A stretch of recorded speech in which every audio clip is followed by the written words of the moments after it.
Which transformations are needed to change the parent cosine function to the cosine function below? This one could be tricky because there can be more than one right answer. But let's do the obvious stuff and see how it turns out. Let's start by drawing one period of the parent cosine function for comparison. So here's a simple graph of y equals cosine x.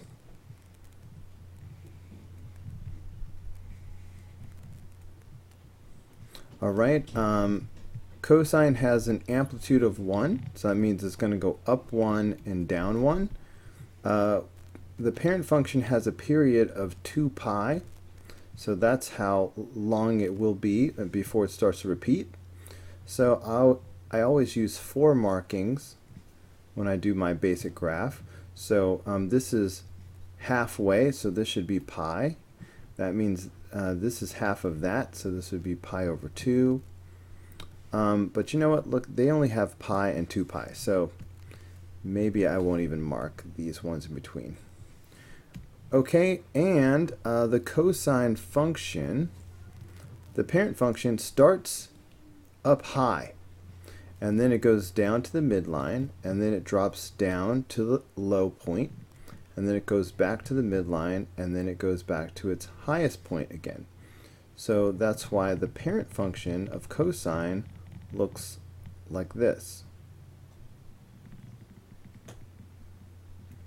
Okay, so let's talk about a couple of things. For example, the parent function has an amplitude of 1. So let's write that down. There's an amplitude is equal to 1. As I mentioned a minute ago, the period is 2 pi. One cycle is 2 pi. The period is equal to 2 pi. Oh, and let's talk about the midline. The midline is the x-axis, or we could say y equals 0. All right, goes right through the middle. Okay, so let's compare this graph to the parent function. So let's see. I'm going to switch over to red. First, let's go ahead and talk about the midline.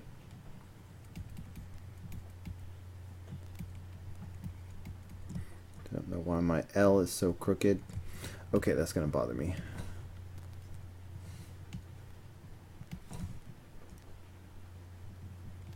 Okay, the midline appears to be right here.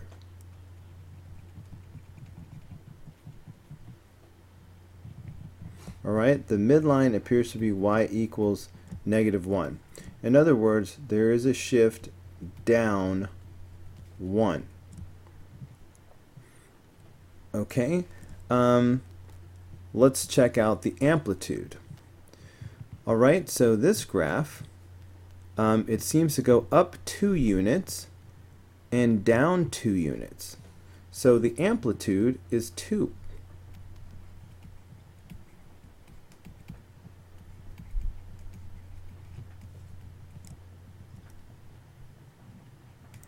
And because the amplitude is 2 when it normally would be 1, that means we have a vertical stretch of 2.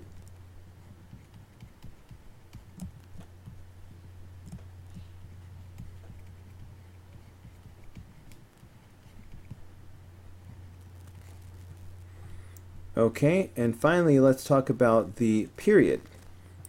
So let's just look at one cycle of this graph. Okay, from here to here.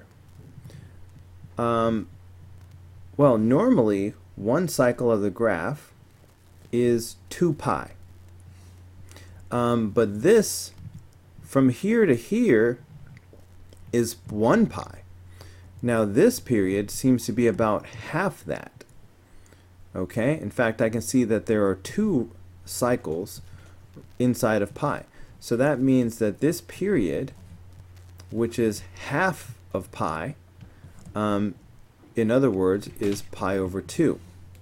So let's write that down. The period is pi over 2. Okay, that means there's a horizontal compression.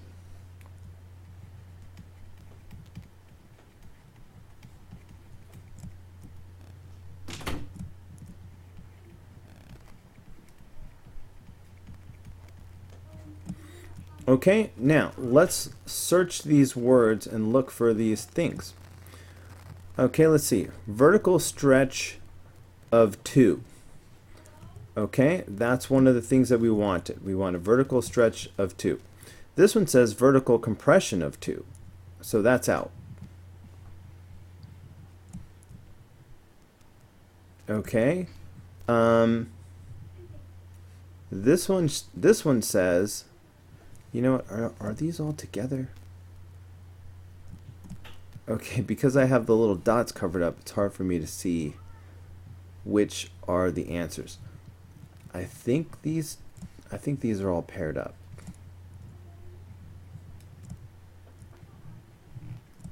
Okay, if these are all paired up, then that's going to take this one out as well. Okay, let's see. Vertical compression of 2. Nope. So that's going to wipe out this. Okay, so I've narrowed it down to either the first choice or the last choice. So let's move on. This says horizontal stretch to a period of 2 pi. Well, no, we want a horizontal compression, and the period is pi over 2. So that means this one is out.